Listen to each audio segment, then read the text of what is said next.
মজলিস সিরাজগঞ্জ জেলা শাখা কর্তৃক আয়োজিত আজকের এই গণসমাবেশে উপস্থিত সংগ্রামী সভাপতি, উপস্থিত বাংলাদেশ খেলাফত মজলিসের কেন্দ্রীয় মহাসচিব সহ কেন্দ্রীয় নেতৃবৃন্দ, জেলা নেতৃবৃন্দ, সহযোগী সংগঠন সমূহের দায়িত্বশীল নেতৃবৃন্দ, বিভিন্ন ভ্রাতৃপ্রতিম জাতীয় সংগঠনের স্থানীয় নেতৃবৃন্দ, সর্বস্তরের নেতাকর্মী ও তৌহিদি জনতা, সিরাজগঞ্জ জেলাবাসী, আমি আজ আপনাদের এই গণসমাবেশে দাঁড়িয়ে সর্বপ্রথম ওই মহান রব্বুল আলামিনের দরবারে শুকরগুজারি আদায় করছি, যিনি বাংলাদেশের মানুষের বুকের উপর থেকে জগদ্দল পাথরের মতো চেপে বসা যুগের লেডি ফেরাউন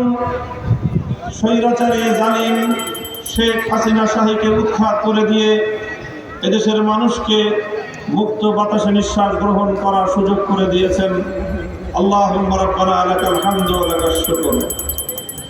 এরপরে আমি গভীর শ্রদ্ধা করে স্মরণ করছি ওই সকল বীর শহীদানদেরকে যাদের শাহাদাতের রক্তের সিঁড়ি বেয়ে 5ই আগস্ট 2024 সালে বাংলাদেশ দ্বিতীয়বারের মতো স্বাধীনতা অর্জন করেছে। বাংলাদেশের মানুষ ফ্যাসিবাদ এবং স্বৈরতন্ত্র মুক্ত হয়েছে। 2009 সালের পিলখানার ট্রাজেডিতে শাহাদাত বরণকারী 57 জন দেশপ্রেমিক সেনা কর্মকর্তা, 2013 সালের শাপলা চত্বরে নবী প্রেমিক তৌহিদি জনতা, যাদেরকে রাতের অন্ধকারে বুলেটের আঘাতে বুকগুলো ঝাঁঝরা করে নির্মমভাবে হত্যা করা হয়েছে।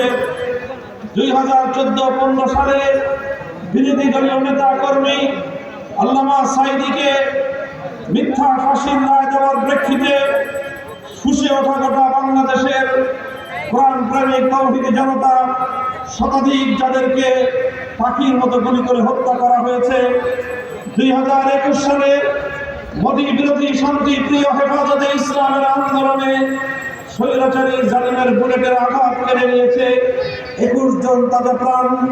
2024 সালের জুলাই এবং আগস্ট সর্বশেষ বাংলাদেশের ছাত্র জনতার বৈষম্য বিরোধী আন্দোলনে টার্গেট কিলিং এর শিকার হয়ে আওয়ামী দুঃশাসন হায়নাদের, আওয়ামী পেটুয়া বাহিনী, ছাত্রলীগ, যুবলীগের সন্ত্রাসীদের বুলেটের আঘাতে শাহাদাত বরণকারী বাংলাদেশের 2 সহস্রাধিক ছাত্র, বাংলাদেশের সর্বস্তরের মানুষ, যাদের শাহাদাতের রক্তের বিনিময়ে আজ আমরা বাংলাদেশে ফ্যাসিবাদ মুক্ত অবস্থায় এদেশে আমরা আমাদের অধিকার প্রতিষ্ঠার স্বপ্ন দেখছি।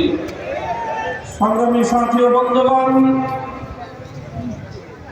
আমরা যে রক্তের বিনিময়ে, যে শাহাদাতের বিনিময়ে বাংলাদেশ অর্জন করেছি, আজকে একটি ফ্যাসিবাদ মুক্ত বাংলাদেশ গড়ার প্রত্যয়ে আমরা সম্মিলিত হয়ে কাজ করছি।